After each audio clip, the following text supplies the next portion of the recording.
Jack, Levi. The book club from hell. Today on the podcast, I'm very pleased to have Gabriel Hart on. You've done a lot of things. I first came across you because Max Thrax, author of God is a Killer and a number of other things, I asked him, is there anyone that you reckon would be good to have on the podcast who's doing interesting work, who's fun to talk to? And he suggested you and suggested On High at Red Tide. Nice. Book published 2024 through Pig Roast Publishing.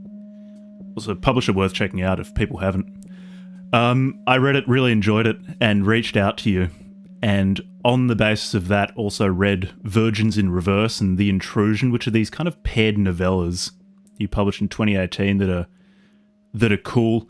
They're both very noir. I don't know if surf-noir is a thing, but that was the kind of the tag that came into my head. It is reading On High. Yeah, it is a thing. There's actually a journal called Kelp Journal, and I think from San Diego, and I think that they release anthologies that are very kind of surf themed noir. So yeah, you're honest. You've also got chapbooks, Cinema of Life, Nothing to See Here, and you've been in and are in a bunch of different bands. There's the Starvations, Jail Weddings. Just before recording, we were talking briefly about Hotel Mercy, so your latest project. And I'm sensing there are a number of themes in your work that are coming through. The forces determining your personality, your behavior, your actions. Like the emerald cockroach wasp controlling a cockroach, your subcultures, your communities, drugs, addictions, your past. And in the work of yours that I've come across, those things all loom very, very large. So if there's anything else you want to introduce, feel free. If there are more things that you've done you want people to be aware of, go for it. No, I mean you pretty much got it all. Yeah, I mean I'm really kind of focusing on High at Red Tide. It was a really hard book actually to let go of. Like the journey of it was so long, and I just got so attached to the characters, and I told myself, yeah, I'm going to just spend a year after it's done just still trying to live in this book. And I kind of enjoy talking about it because part of me wishes I was still in that world. It's funny. You treat the characters in it with a lot of love. A lot of them really go through the ringer, but they all feel like very cared for characters, at least on behalf of the author. I feel like On High at Red Tide, it's this it's a surf noir kind of tale of dissipation, community, regret, second chances, drugs. And something that really stood out to me, and I don't mean this as a backhanded compliment at all, I just mean this as a compliment. It feels rough and scrappy in a really great way. Big shout out to whoever did the editing on it, because it would have been so easy to lose a lot of that roughness and that rawness and to streamline it too much. But that enough of that was kept in that it feels, it really feels alive and breathing as you're reading it. And you get that sense with, there are certain bands you listen to where they're not playing to a click track. They're not recording individual parts. It sometimes feels like the song could blow apart at any moment. I had that feeling at times in Red Tide, and I really liked that feeling. That was very cool. Yeah, no, I think that was a really conscious decision. The book went through so many different iterations. There was a 450-page version of it that my agent was trying to sell, and he couldn't sell it. It was so strange. There was a year and a half where this big New York agent had it, and he believed in it so much, and yeah, just no one was taking it, and it was a really interesting experience, I guess. And then when he gave it back to me, kind of crestfallen that he couldn't sell it, he's all like, "You're welcome to do whatever you want with the book now." And I took that very literally, and I took it as a dare. And I think the version he had was very, very square and very linear. And I think I was trying to make something marketable. And so when he got it back or when I got it back from him, I just went hog wild with making it just the strange book it was always meant to be. And yeah, you mentioned editors. Our friend El Nash kind of helped me just kind of just chop out all the fat. There was like 26 characters in the original Oh, there were more, because this is a pretty big version. cast anyway. Yeah, it's like a crazy ensemble as it is. So she kind of reminded me of that, and she had just some really good suggestions. And just to see it through someone's eyes who you already respect, I think I needed someone like that rather than an agent that believed in something that wasn't ready. I think he plucked me too early, and then. But yeah, from that point on, I rewrote the whole book, and just I had so much fun with it. And I was really trying to. You said it was scrappy, right? Or like rough and Yeah, scrappy. yeah. I've never been convinced in any depictions of methamphetamine in film or literature or anything, and I really wanted to give the reader the feeling of what it's like to be on that drug. And so the way it was edited, I had these sort of, when you're on that drug, you have about 100 inner narratives going on at once, and only some of it ends up coming out of your mouth in very broken language. And I wanted the book to kind of imply that and communicate that. And so, yeah, by the time I finished the rewrite, then, Pig Roast took it. Thank God. It was like the best place for the book, for that particular book, I think. And they assigned Lisa Carver to help me do the last edits on it. And she was like, yeah, one of my heroes growing up. So it was really amazing to work with her. And she knows drugs. And so she was very helpful. She knows drugs and she knows crime kind of on a firsthand experience like me. So we had a lot of, I had a lot of fun really connecting with someone like that, because that's sort of a rare thing that an editor knows that part of life, So yeah, that was just really helpful. But yeah, I wanted to write, like a very accelerated. I wanted the reader to kind of feel crazy while they were reading it. So yeah, I took a lot of chances with language and just kind of experimental prose and stuff like that. But then it snaps back into the tight plot. But yeah, it goes off on all kinds of detours, and that's just kind of how that drug is. It's very it's just very chaotic. Yeah, or it doesn't even go off on strange detours. It begins on one, because it begins with the this isn't spoiling anything, because this is even before the first page. You've got your copyright stuff, and that just runs straight into a monologue which, until you finish the book, is not going to make a whole lot of sense, which I really liked. I really like when people play around with books as physical objects that you have expectations of, that you have this expectation that, okay, well, in this part, the author is just going to be talking about copyright, when you can or can't reproduce the work, when it was published, and so on. And then you're just hit with... I don't want to spoil it, because I really like how the book circles back, but you're hit with something that is unexpected and will make a lot of sense by the end of it. I appreciate that you appreciate that. I had so many people not so many people, but some very strong opinionated friends of mine trying to convince me not to do that, because bullshit. Because they were just afraid, like, no, dude, this is your first novel. You can't pull a weird move like that where the story starts in the middle of the copyright page. I wanted the book to feel like a sentient thing, and I wanted to sort of challenge just the convention of what a book, the sections of the book and stuff like that. And I think it, I don't know, I've talked to some very well-read friends of mine, and I feel like this is the first time it's been done. That's not why I did it, but I just felt like it was this screaming voice in my head just to do this weird thing, because I wanted the book to kind of feel possessed. And in a way. It's possessed by its own story, you know. So I'm glad, yeah, I'm glad you appreciate that, and I'm glad it made sense who was actually narrating the book. That the book to me actually has two different narrators.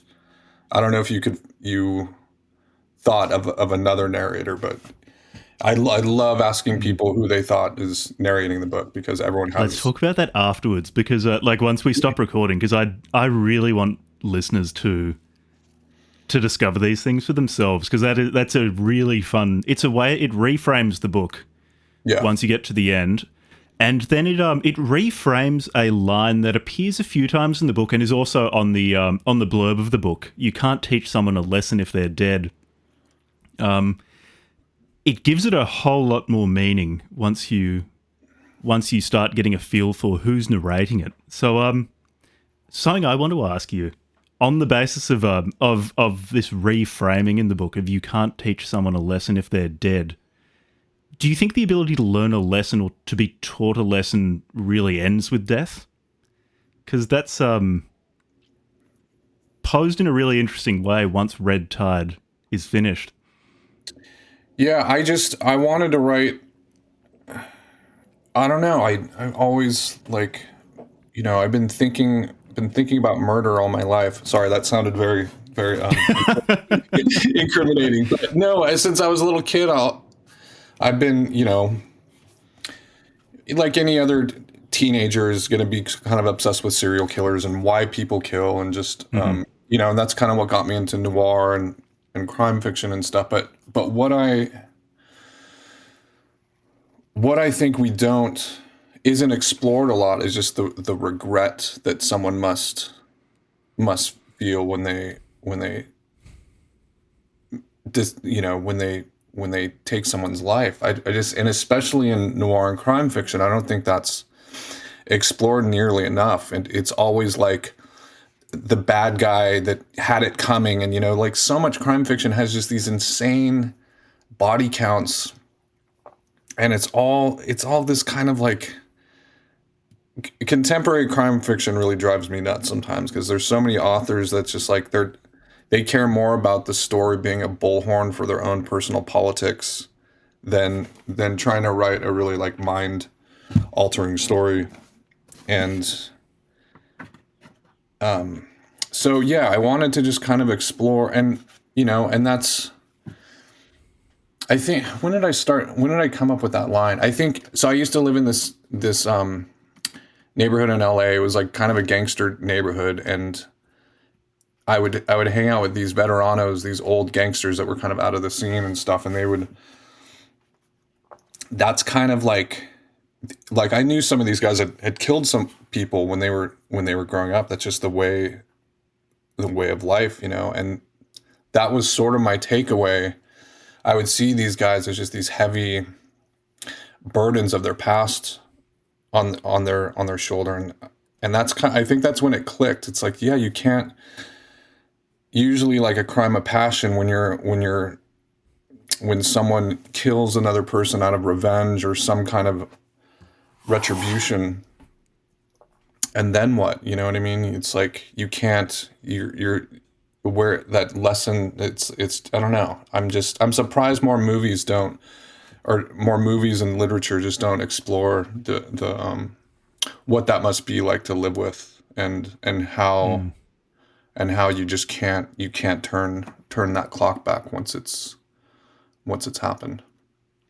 Yeah, there seems to be a big emphasis, particularly on almost the catharsis of killing, that act of besting someone, or the culmination of revenge, and then there's this strange amnesia or just a lack of interest as to what comes afterwards. Right. Because in the case of noir, it's either, like you said, you're the bad guy who's got it coming, and it's a good thing, or the bad guy killing people. It's basically, those people don't count for much more than evidence for the fact that the bad guy has it coming. Mm-hmm. They're not necessarily lives in and of themselves to be mourned. Right. Beyond that revenge.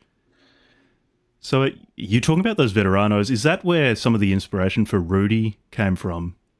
A little bit, yeah. I've always been really close to, yeah, like my proximity to like Mexican culture has always been really, yeah, just really close. And so, yeah, I kind of, if I've had a little too much to drink, I'll kind of start talking like, I'll kind of start talking like,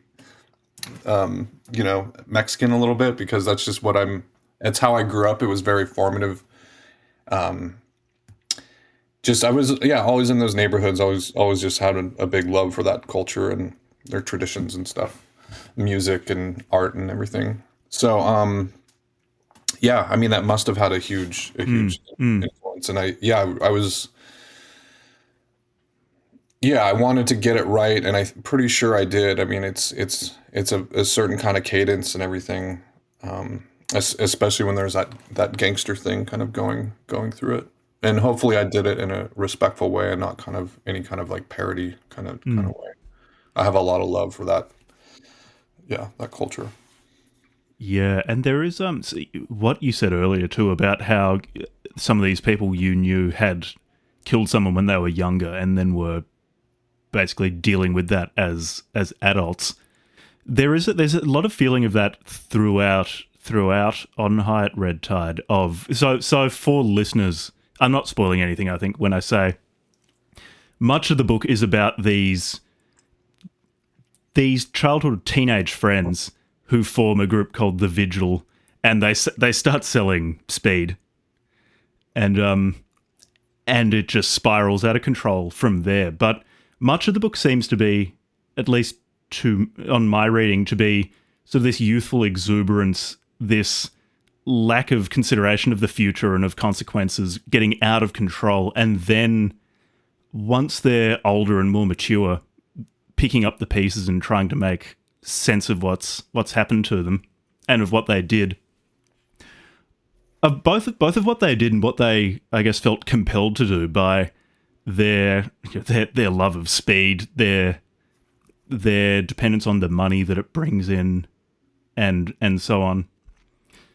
So do you think those talks with people when you were younger who'd done things that they really regret when they were young and probably just not very cognizant of consequences or the fact that something could hurt them in the future, do you think that's really emerging in On High, or am I reading too much into it? Yeah, I mean, the reason why I said it in the 90s is because there was, culturally, there was this thing emerging in 90s culture. It was like these revenge fantasies, and it was in tons of movies, 90s movies, these sort of rape revenge kind of scenarios. And then you had like the Riot Girl movement. We're all talking about like castrating men and everything, just this really this like this moral righteousness to just like get revenge on your oppressors, like no matter what. And I feel like a lot of us really kind of bought into that and got really carried away with it. And I was just so I really wanted to explore that kind of worst case scenario. I'll tell you actually what really inspired this book. There was, in 2014, I was on tour in Germany. This is a little long-winded, so just bear with me. Go for it. That's why it's really important to explain the context of the book. I was on tour with Germany with Jail Weddings, and I had a lot of I hadn't flown in a while. I just had a lot of anxiety. I'd never been to Europe, so I went to the doctor. The doctor prescribed me this stuff called trazedone. I don't know if you're familiar with it. It's like one of these wonder drugs that they prescribe for anxiety and a million other things. And it's one of those drugs that has to build up in your system. So I was eating these things like M&Ms the whole tour, hoping it would build up in my system and start working. And then we were in Hamburg staying in this squat, and I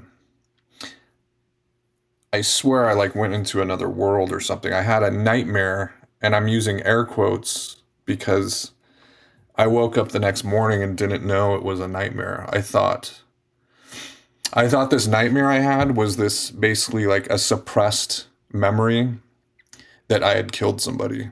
Mm. And this somebody was actually a real person we knew growing up, and he was like a very scary presence in our lives. And I thought I had just lived this whole nightmare, and I woke up the next morning, and all my bandmates were tripping out on me because I like wasn't talking, and I had like a psychotic break, to be really honest. I wasn't like hospitalized or anything, but I probably should have been. And yeah, I was afraid to even speak for almost 3 days. I mean, I would get up on stage and sing and do my thing, but I was so paranoid that I had actually killed someone when I was a kid, and this memory, like this memory, had finally surfaced that I had like buried somehow. And it took me 3 days to basically come back to reality. And I'll never forget, like I Marianne, one of our singers, she's all, Gabe, you know you didn't kill anyone, right? I'm all like, okay, you're right. You're right. That sounds horrifying. But it was Absolutely horrifying. it was one of the scariest things I've ever been through in my life. And it was the nightmare I had was so vivid and so specific, like a whole flood of memories that never even happened came back. And anyway, but this nightmare, instead of these false memories haunting me, this nightmare haunted me for years, and I couldn't figure out why. Oh, but okay, so a day after I had this nightmare, I ended up looking at what the hell this trazedone stuff was. And I Google searched trazedone, and the first thing, like the first 20 things that came up was school shootings. It's like what they were just prescribing all kids that were like having these massive delusions and shooting up their schools and stuff. So I freaked out and just flushed the whole bottle down the toilet. But yeah, I basically had like a psychotic break from taking this very popular, overly prescribed medication. Anyway, so it's still just the fact, something about this nightmare was just so profound. And it's almost like it was almost like a spiritual thing in a way, because it almost gave me this like authentic feeling of what it would have been like. I mean, I felt like all the guilt and all the remorse and the paranoia and everything of what that must be like to murder, I mean, I get chills just even talking about it, but I feel like it was like a strange, like spiritual gift in a way, because I almost have that knowledge without, thank God, ever, I would never even consider doing that. And I think that, mixed with maybe just hearing these stories from these older veteranos that maybe weren't so lucky, just, yeah, that refrain, you can't teach someone a lesson when they're dead, just kept on just swimming in my mind. And I started writing the book when I moved out here 10 years ago, I guess a year after I had that nightmare. And yeah, I was just trying to like reverse engineer my subconscious, and like it was a very specific world that was inhabiting that nightmare. And so the book is sort of like reverse engineering that world, and just trying to figure out what that all meant and why it chose me to, so it was just, trying to write my way out of that terrifying nightmare, basically. Yeah, that's intense. Is that where some of those themes of possession or control from some other locus that were more prominent in Virgins in Reverse and The Intrusion than in On High Red Tide? Is that where some of that came from, that experience? I'm sorry, say that again? Was that experience with trazedone where some of these themes of possession, of a control coming from elsewhere and animating your body when you're not aware of it, came from? No, I think Virgins in Reverse and The Intrusion, I was completely, like, I think I had already actually finished it by the time I was on tour and had that nightmare. Yeah, that was okay. That was something, but pretty. maybe it was coming from a similar place because,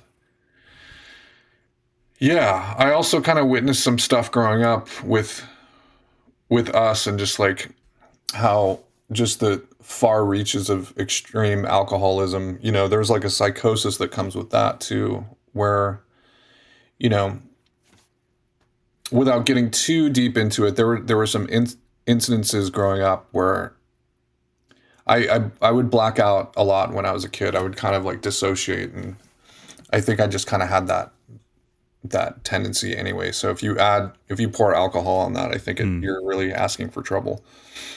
And there was a couple instances where I would wake up the next day and my friends were all like, "Man, you were like possessed or something. Like what got into you, you know?" And it was kind of a terrifying thing. It's like everyone else has this memory of you doing something and you don't, that's just like sliced out of your mind. And just the concept of that really interested me. And then I actually started really researching like the correlations between alcoholic blackouts and spirit possession. And it's not like there's ever been a big thesis about it, but the evidence I found was just really staggering.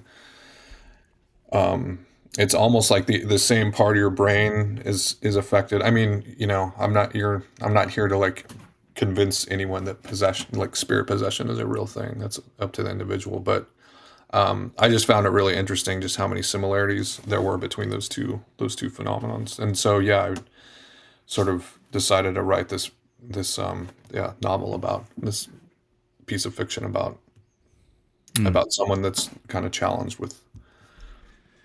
There's a very strange inverse relationship between that alcoholic blackout of everyone else remembering what you did and you having no memory, and the trazedone dreams of you remembering something, or believing that you remember something and no one else having any insight. Well, yeah, or it just never happened. Yeah. I never thought of that. It's like two forms of dislocation from that's really different directions. That's really interesting. Yeah, you're connecting some dots I never thought of. Yeah, I never thought that there was any relationship between the two books. But yeah, I think you might be onto something. It's something quite nice about reading several works by someone quite close together that you like. I really do think that authors are oftentimes exploring things that they might not even be completely aware of, or there's just some structure of how they approach the world of their subjectivity that might be very apparent to someone else if you just pick up what is really a few years of their lives condensed into these works. That I guess that if you're too close to them as the author, you might not notice. But it's often very fun doing that, or really interesting. Yeah, right. I agree. I think writing is almost like this weird primal, I don't want to say like cry for help, but it's like it's this intimate decision you've made to really try to get to the bottom of something, whether you just write for plot or whether you write, maybe for more personal, spiritual reasons like I do. Yeah, you're like really trying to get to the bottom of something, and it's like this intense emergency, and it's almost like you write so other people can tell you where it all went wrong with you. Because I don't know. It's interesting. Apart from anything else, it's so intimate, at least writing fiction, that even if someone is trying not to put too much of themselves into their writing, and they're just trying to write, I don't know, suppose they're just trying to write things that they think will sell, which I don't really have a problem with.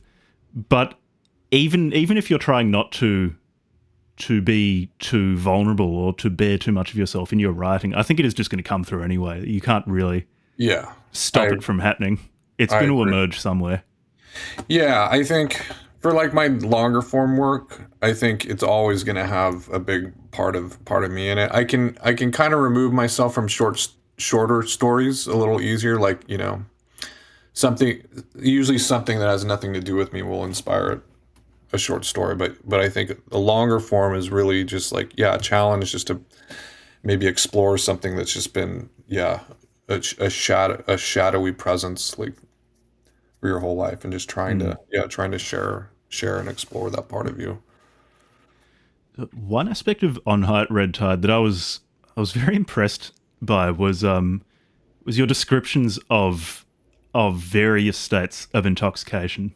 So from a hypothetical perspective, when I've hypothetically taken speed, particularly your description of, I think it was either Tristan or Mikey doing their first line and experiencing that, it felt very accurate. And so I was wanting to know, how do you go about rendering those states in prose? Because they're very hard to do. I've read a lot of really bad, or what I felt to be very inaccurate descriptions of hoof and a fat lion, but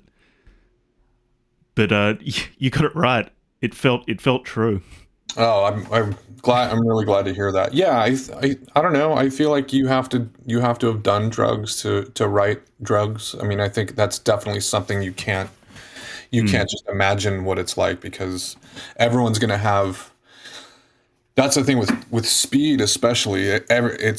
Everyone's gonna have a completely different experience. I mean, obviously some similarities with behavior, but everyone's gonna have. It's gonna exaggerate. Everyone is very unique, and speed is going to exaggerate just how unique you are, for better or worse. So yeah, I think the way I was able to describe these states, I mean I'm very, without getting too far into it, I'm close to the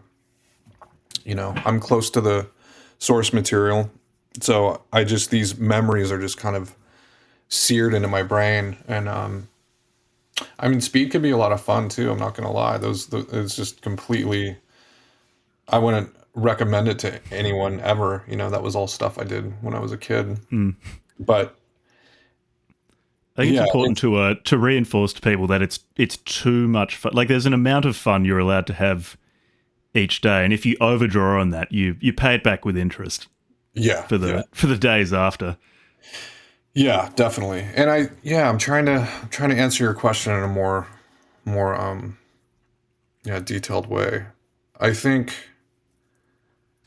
yeah, like I said before, I think trying to capture those states, like I said, there's about 100 inner dialogues going on at once.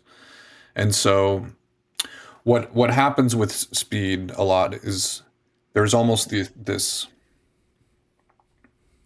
sequence, like you'll do a line, or you smoke it, and it's like your brain goes a million miles an hour, and that's like when Pandora's box is open, and just like all your thoughts and ideas and desires and disgust just kind of come out at once, and you start talking a million miles an hour. And then once the drug kind of settles into your psyche a little bit more, then your speech gets very staccato, and then it becomes very nervous. So I was doing a lot of it looks like typos in the book, because I'm putting Yeah. periods after all these very abrupt. Yeah, the sentences just look totally fucked up. But that's how. But if you recite these passages, I mean, that was my experience. Yeah.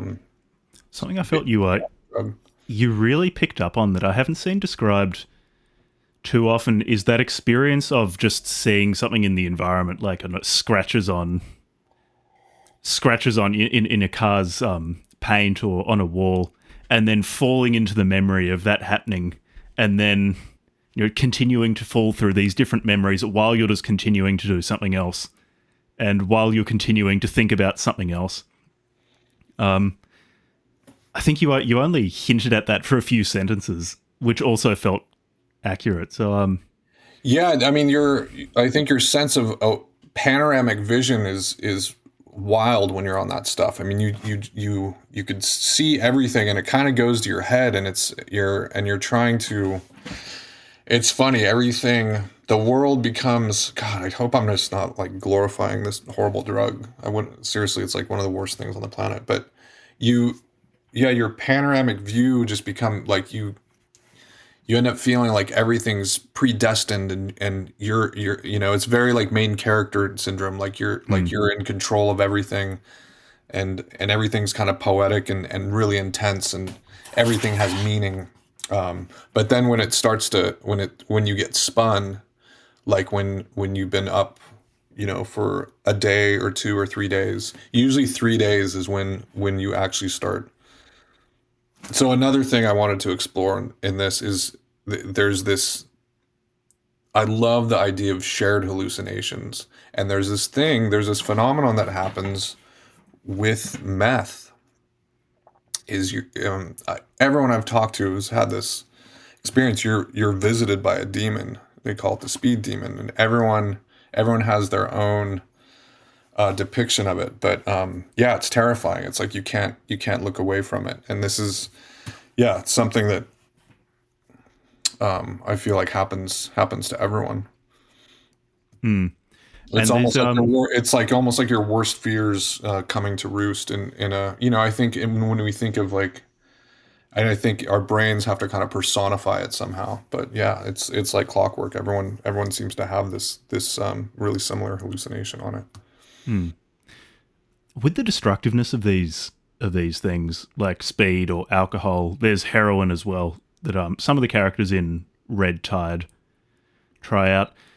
Do you feel like these drugs are a genuine source of inspiration for art? Are they actually allowing new insights, or are these insights that might have happened anyway, or might have happened sooner, or with less baggage Oh, had the drugs not been it's such used? a good question, and I'm not sure. God, it's such a good question. I'm trying to answer that in a responsible way, where because I don't know. It's like I live so much of my life in regret of my past, but I'm trying to like give myself a break because those are also really just insanely fun times too. Just like complete license for insanity. So yeah, I mean, I wouldn't.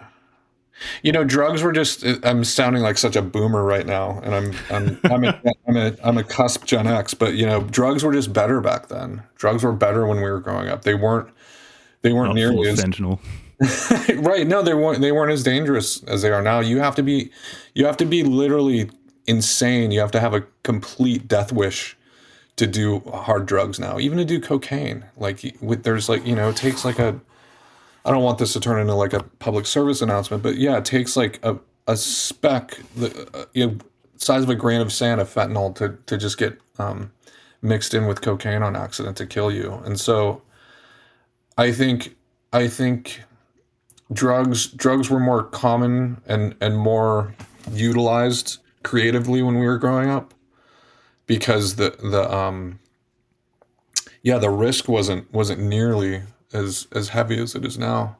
I think we need to move on from drugs, feeling like we need drugs to be creative now. Mm, mm, I think the world is just a different place, and I think culture is in a different place. I think the world is nightmarish as it is right now. We don't need to exaggerate it anymore. And I think there is. I think kids are kind of getting smarter. I notice a lot of Gen Zs and yeah, making the choice not to drink because they've seen what idiots we become. So that might be moving in a maybe more of a positive mm, movement. mm. It's I mean, I wouldn't say any of the works I've read of yours glorify drugs. They're very present, but I mean, man, the characters in Red Tide pay for it. They I guess they do experience the fun you were talking about, but you give part of yourself Yeah, that you yeah. don't get back when you do them. Well, And I guess as a kid, because I mean, the book's very dark in that a lot of it is actually about teenagers doing speed and heroin. But they give that part of themselves at a time when they probably don't appreciate what it means not to get it back. Right. And I always say, the term living fast, I think actually like as scientifically, you're actually accelerating your lifespan. You are trading those moments for, I mean, even beyond the fact that like cigarettes, what do they say? Like every cigarette takes a minute off of your life. I think with hard drugs, I mean, you're really speeding your life up, and yeah, you're, and I think in The Intrusion, I might say a line similar to this. You end up speeding past the destination that you were looking for. So drugs just stop working after a while, and then it's time to move on. But people, so many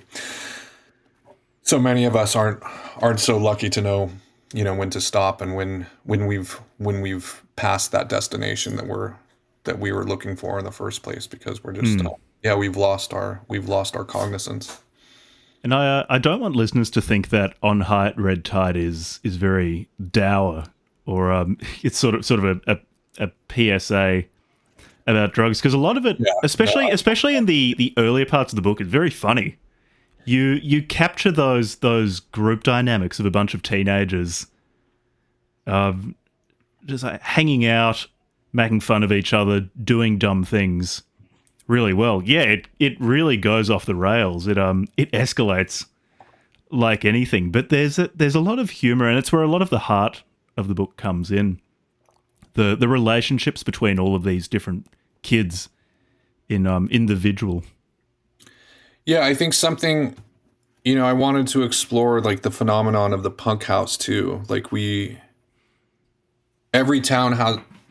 most towns have a punk house. It's like this house where either the parent has either passed away, or they're like, they're working all the time, or somehow there's a house where there's no rules. And maybe the parents are alcoholics, maybe they drink with their kids, but it's like there's a house where just anything goes.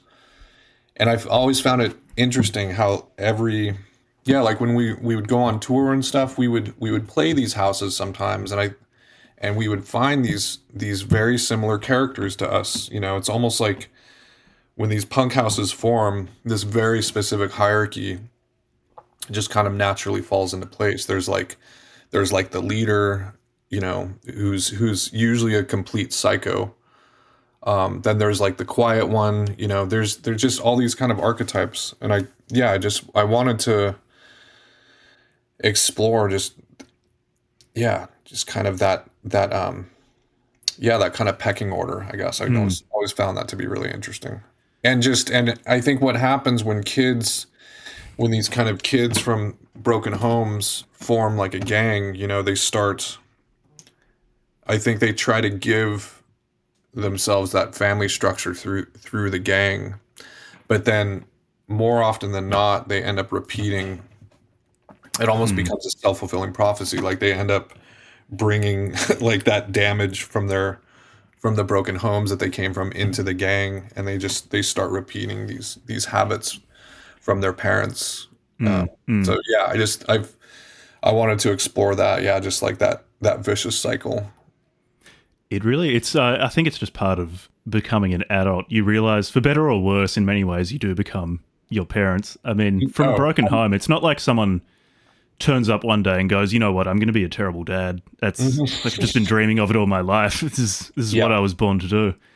And then, you realize that you too, like you just fall into that.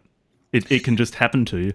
Yeah. And it's a trip. There's like so many different ways you could end up at one of these punk houses, and like my parents, for example, were great. My parents are still married, lovely people, but they were like almost just gave me too much freedom.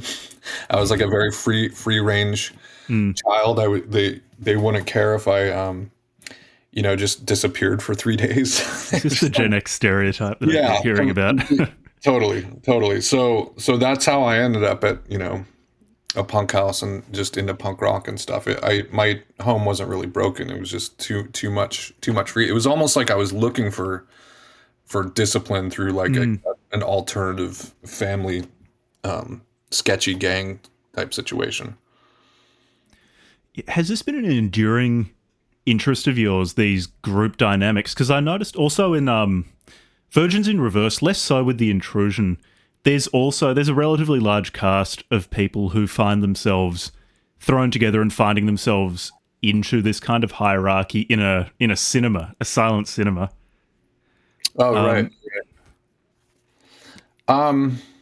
It's interesting. I didn't realize that until kind of recently, and I feel like there's a very specific reason why. Yeah, I find inspiration from like group, almost like very cultish groups that form. I grew up in a cult situation. Oh man, In Fairfield, Iowa. I lived there for. Do you know who Maharishi is? Does that ring a no, bell? Okay. So like, David Lynch, right? yep, yep. So David Lynch is really into transcendental meditation.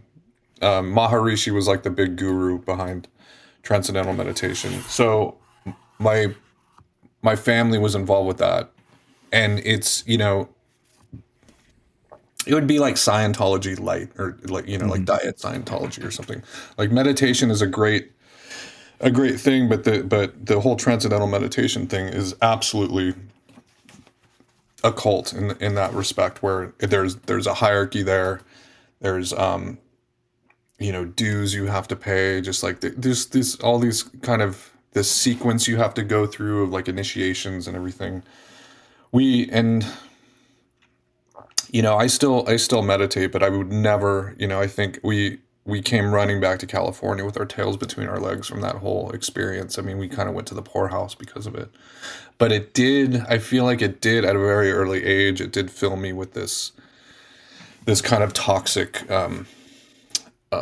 internal voice that I was part of like the chosen ones or something, or like, we were like the good people, or us against the world kind of thing. Because what transcendental meditation, they think that they're going to bring heaven down to earth, and we're all going to live in peace, which is amazing.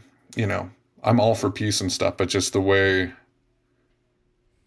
they structured it, and the way they would kind of take advantage of people's weaknesses and everything, it was just kind of a strange thing. But I think that experience might have been formative, just as far as like group consciousness, and all kind of like a group intention for this, wanting the same thing, but it may be souring like by the end of it.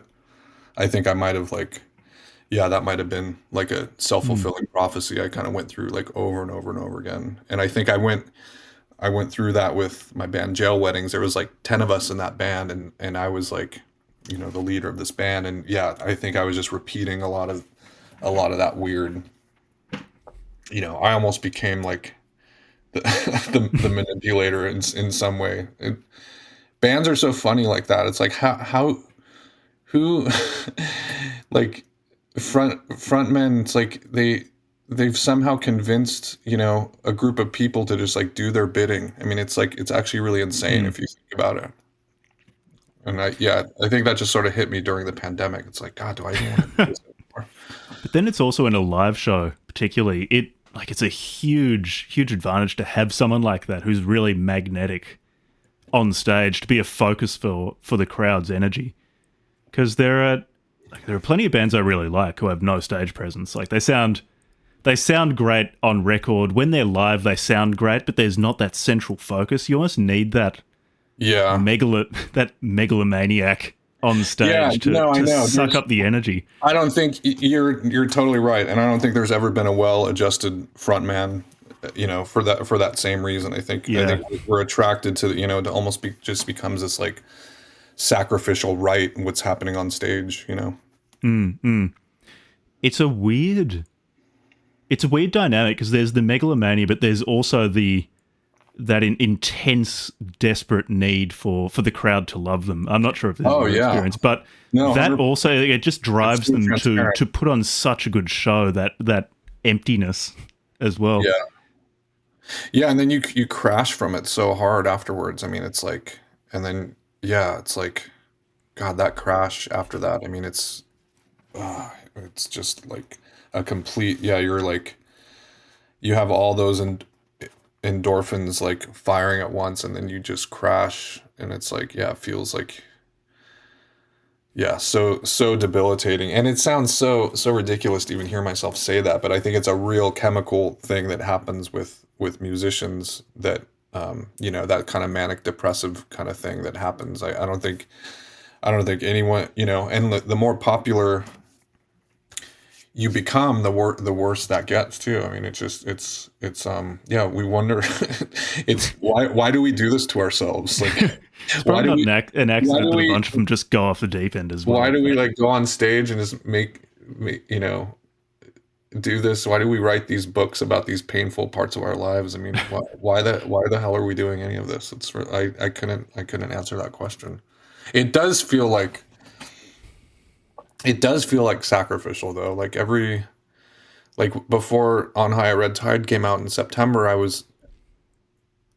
felt like, I remember everyone asking me like, "Oh, are you excited?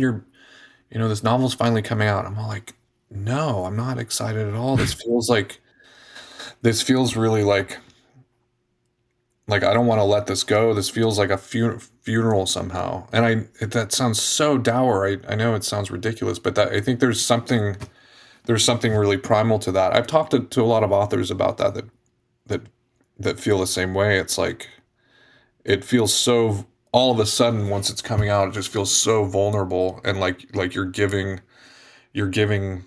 almost like an you're cutting out one of your organs or something. It's like you can't imagine living without that anymore.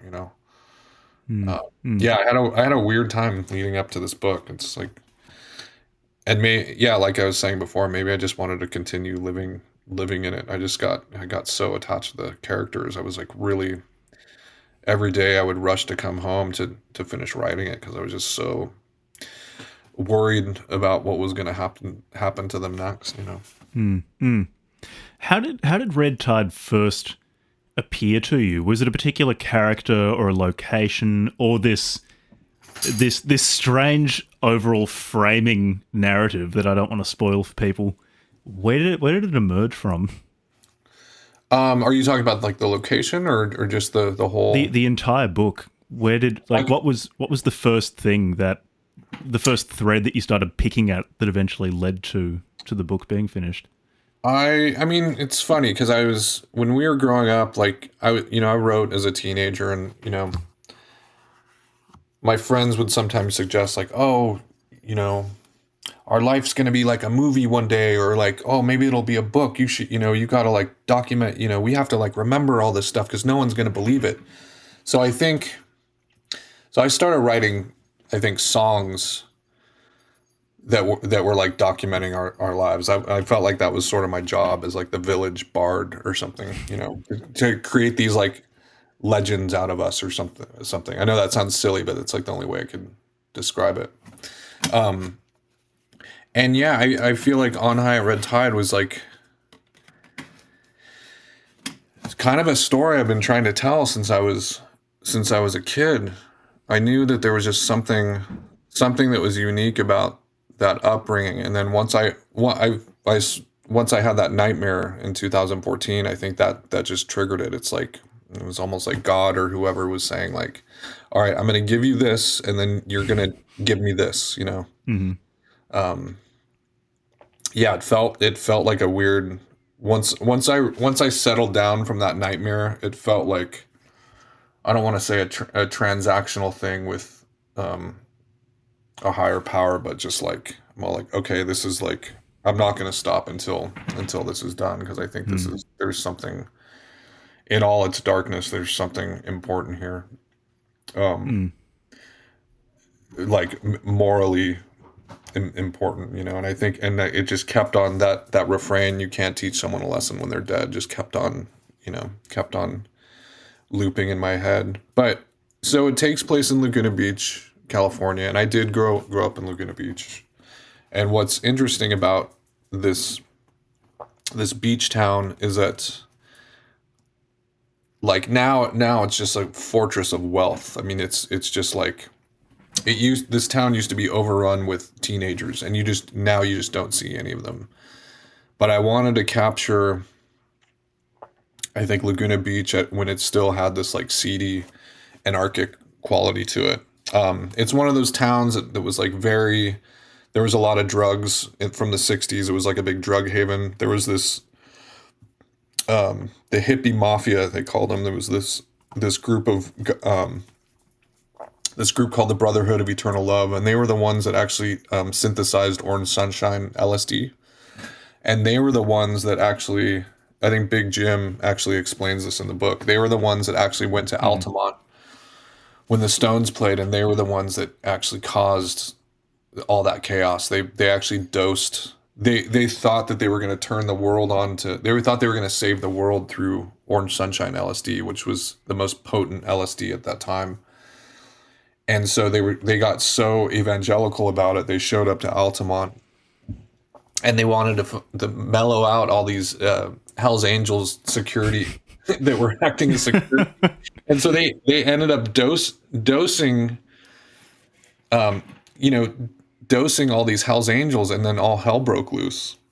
So I feel like since the Brotherhood of Eternal Love, I feel like since that was such a part of growing up, hearing about these guys and what happened at Altamont. I mean, they were hippies that pretty much destroyed the peace and love era through that fateful concert. I mean, the people say that between that and like the Manson murders was just like the end of peace and love. So I think we felt like growing up, we felt like a strange kinship with that tradition in a way. I don't know. That does bring up something interesting on High Red Tide, where there are a lot of subcultures floating around, and people will refer to certain people, surfers, punks, skaters, the skinheads, and so on. Is that also just an object of enduring interest for you, these various Californian subcultures, or was it just something that was around when you were growing up and is just natural? I think both. I think, growing up in Southern California, punk rock is like a total indigenous lifestyle to Southern California. I feel like that's where it really, really took shape. I mean, you could argue it's from, sometimes I argue punk rock started in Australia. Sometimes, others argue it started in England or New York, but I think part of, like our most popular radio station growing up, K-Rock, that was like almost just like a punk rock radio station. They played all that that cutting edge stuff. So I feel like it was just ingrained in our upbringing. And I'm talking about, for listeners, I'm talking about early K-Rock. Early K-Rock actually played like real punk rock. They would play like Black Flag and stuff. Nothing compared to what the slop they play now. But so I would just I think all those subcultures, I represent all those kind of punk subcultures in the book, because that's just what I would see growing up. I think there was all these different tribes within the punk movement. I mean, there was like the goth punks, there was like the rockabilly punks, there was like the Mexican sharp skinheads, the skinheads against racial prejudice. Most of those guys were like Mexican and black dudes. And then there was like the actual Nazis. Like Huntington Beach is like the headquarters of the Aryan Brotherhood and stuff. It's like total. Yeah, we used to have to deal with those guys all the time growing up. It was really pretty terrifying. But I think it was just, for me, it was just a fun way to explore all those subcultures within a subculture. And I think, but I wasn't trying to represent them all, but I wanted to create kind of a tapestry of how unique that lifestyle is too. Mm, And mm. very, very, like I said, very Southern California tapestry. Do you have a feeling for what makes something like goth punks versus rockabilly punks form as separate groups, with their own peculiar languages, their own uniforms, their own music? What lets them persist over time? Like, what makes a subculture continue to live where other ones might not? Because some of those subcultures are still around. Like, I'm aware of them, and I don't live in Southern California. That's a good question. And I don't know. I mean, I feel like everything's become so like atomized now. And like, Mm. is there subcultures? I feel like everyone has so much.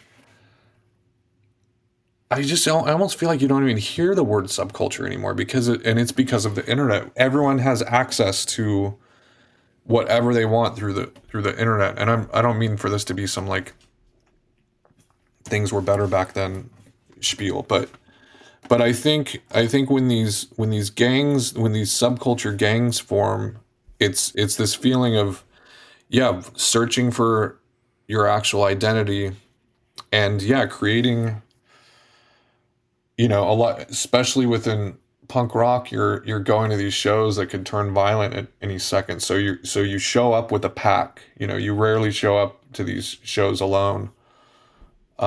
And yeah, I think there's just like a natural tribalism in that culture, and maybe that's part of the hypocrisy of punk rock too. It's like, punk claims to be about individualism, but then there's like these looks that we all kind of succumb to as well, and we end up falling into these tribes of people that look exactly, or similar to us. And I don't know, maybe there's just a safety there, like especially when you're young and vulnerable, and yeah, maybe it's just you're still trying to, maybe you hate your family or don't get along with your family, and you're just trying to, yeah, you're trying to construct an alternative family scenario Mm. Mm.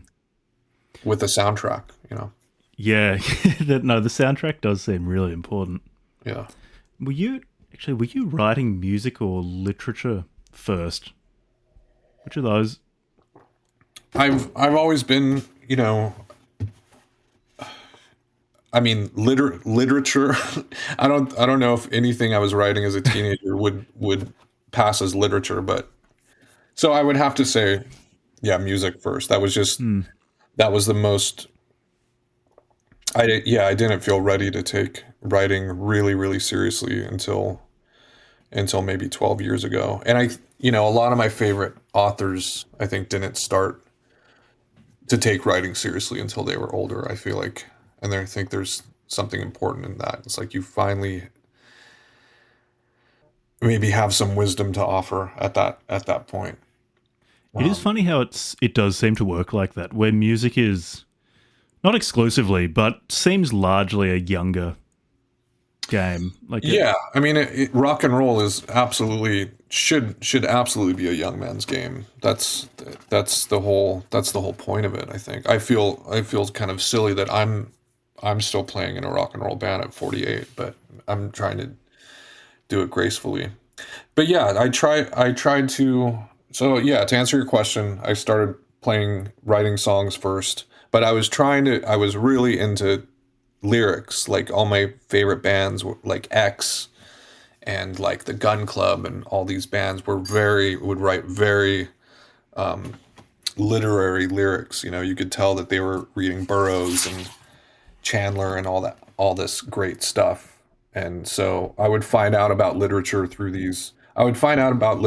bands like that. And that's back when you could. I feel like that's literature and music aren't really like common bedfellows now. I think maybe that's why I started leaning more into writing, because I would always try to fuse those worlds together. I would have poets open for us, and the crowd was never really like responsive to it, and it Hmm. always just really pissed me off. And so um, yeah, I, I, yeah, I think eventually it's just started running out of people to relate to in the music world. It's just so it's funny. It's like you're at shows. It's like you succeed if people just show up, but you're not all the way sure why they're there. But that's a sign of succeeding, is like you sell records and people show up to your shows. I think but there's so much wasted time when you're playing in bands. I mean, there's so much of being in a band where you're not actually doing the thing. You're like waiting for something to happen. You're waiting for someone to like discover you, or it's almost becomes like it's never enough. I think when you're writing, you're doing the thing. And it's, um, I think when you're writing, there's proof of what you're doing, and it's easier because it's a solitary, you know, practice and all that. And I think to me, it's a lot more rewarding, and it feels like it's got, yeah, it feels a little bit more, especially with the, how, yeah, horrible the whole blueprint of selling music is now. I feel like books, writing books just feels a little more like you're tangibly like immortalizing your subconscious in a way. I don't know. Yeah. When you're writing music and when you're writing books, do you feel like you're, I guess, oriented towards the same thing? Are you trying to express the same things in different mediums, or are they quite separate for you? I would say they're separate. I mean, I try to. Yeah, it's funny. I didn't start writing poetry outside of songwriting until I moved out here, and it was really challenging. I think music is such just like a product, and a product that's been devalued. And when you're writing poetry, it's just kind of standing on its own, without this wall of noise behind it, and it doesn't feel like a product. It feels like really bare and very like, I mean, I still think poetry is like the hardest, the most as long as I've been writing songs, I think poetry is still the most difficult form of writing there is, even beyond like writing a novel. I think Mm. I almost feel like it's easier to make a plot up, to follow a plot rather than write a really profound poem. So yeah, I kind of realized. So yeah, I kind of, once I realized how challenging poetry was without it being like that product with a wall of racket behind it, I think I really started compartmentalizing those parts of me and keeping them more separate. Mm. And yeah, same goes for the novels and stuff. And a lot of musicians don't fucking read. I mean, that's like really, that might be a very blanket statement to make, but I saw that with my own eyes. I mean, musicians are just naturally more primitive people, and I think that the yeah, you're not going to be able to just like talk about literature with any musician out there. And there's nothing wrong with being primitive and being, you know, because when I play music, it's more like I'm trying to tap into that kind of Cro-Magnon, caveman part of me too. That immediacy, and maybe that more like, what's the word for it? Like instant gratification of just hearing noise. Mm. Maybe more of just like, yeah, just abandoning the self. Mm. Yeah, there is something. So music almost happens to you, whereas with reading something, it doesn't go forwards unless you're expending the energy to read the words and to construct it in your head. There might be something to that. Yeah, definitely, definitely. So with current literature, Are there any authors publishing at the moment whom you're really excited about? Yeah, there's a lot, and a lot of young authors too. I think And I haven't even asked about Beyond the Last Estate, which is doing a lot of this too. yeah, I just mentioned, that I didn't start really taking writing seriously till I was older, but there's like literature is in super good hands right now, and I think a lot of the best stuff is coming from younger authors. I think like some of my favorites are like Chandler Morrison. Like he wrote one of my favorite books last year, American Narcissus. Jillian left. Jillian might be closer to my age. She wrote this great book called Scumbag Summer.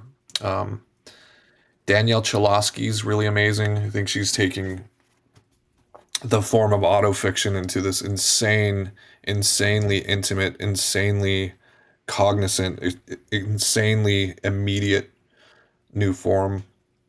Um, God, there's this guy Omar King. We have Oh yeah, I put him on the cover of the last issue of Beyond the Last Estate, and he's just so an absolute joy. He's come, Odyssey of Dingbats, man. yeah. Are you Yeah, familiar? yeah. Yeah, it's a trip. He started showing up to all these, transgressive literature readings and just disarming the crowd. And he's just this, he's really autistic and, but he just brings this totally disarming joy to the table. Yeah, he's been kind of revelatory to me, and his work is very outsider, but I mean nobody writes like him. It's like so specific, and it's so specific to his voice and stuff. God, who else?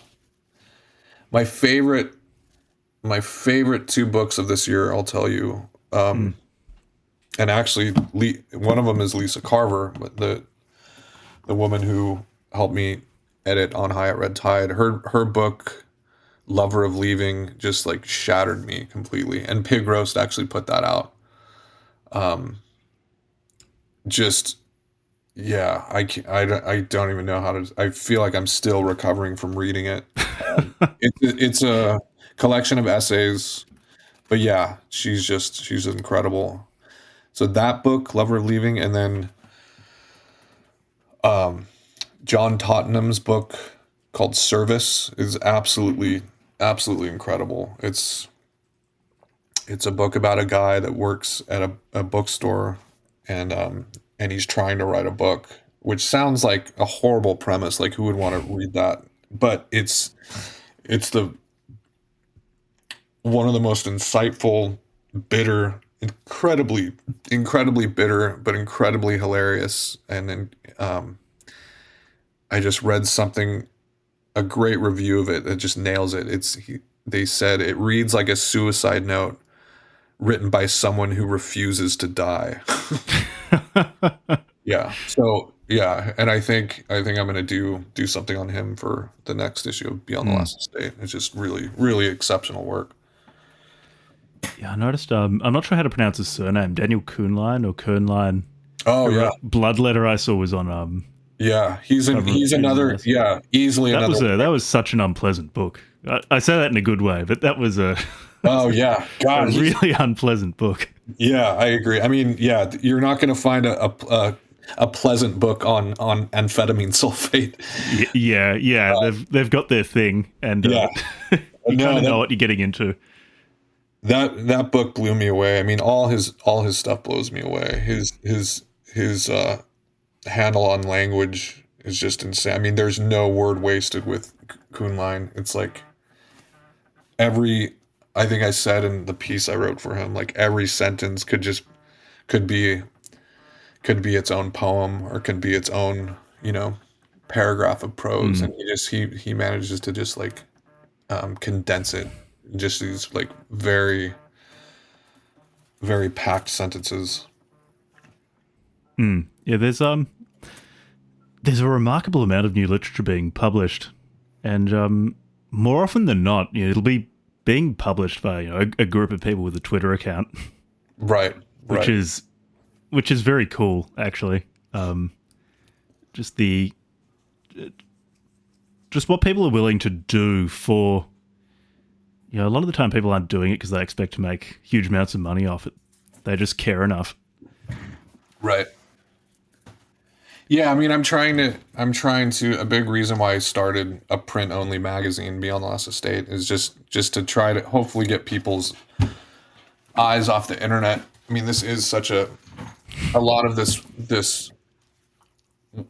literature world we inhabit. It's so online, and Yeah. I just think it could be so much more than that. And I think there's there's more accountability when something's in print.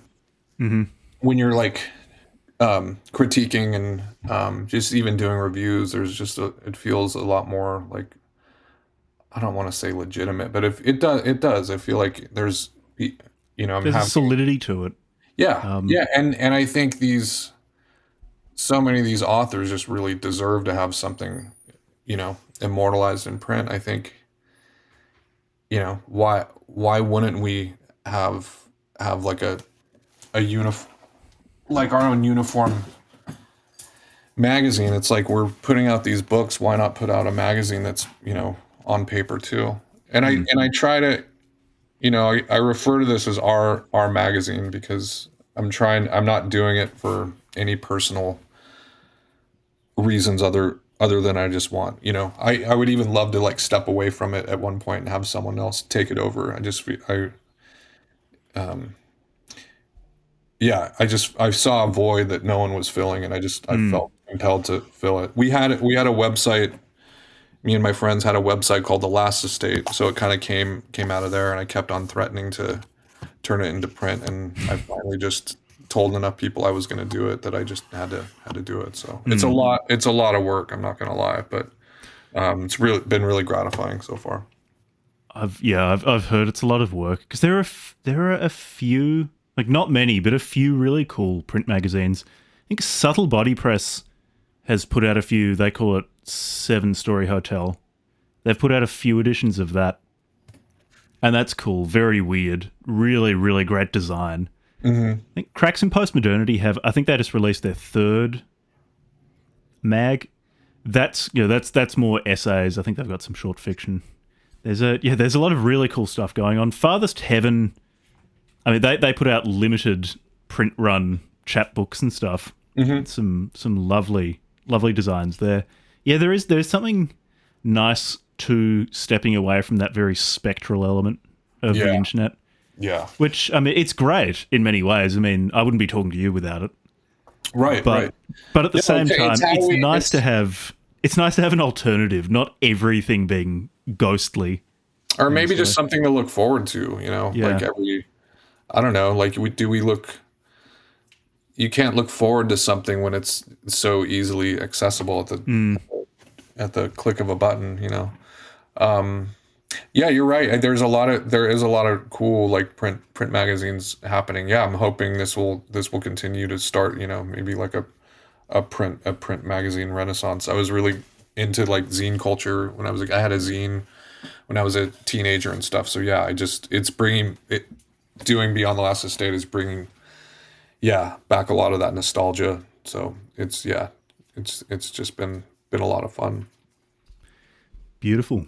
So thanks so much for coming on. I really, really enjoyed On High at Red Tide. Is there anything of yours that you want to mention before finishing up? Any projects that either we haven't talked about or you really want people to be aware of, where people can find you?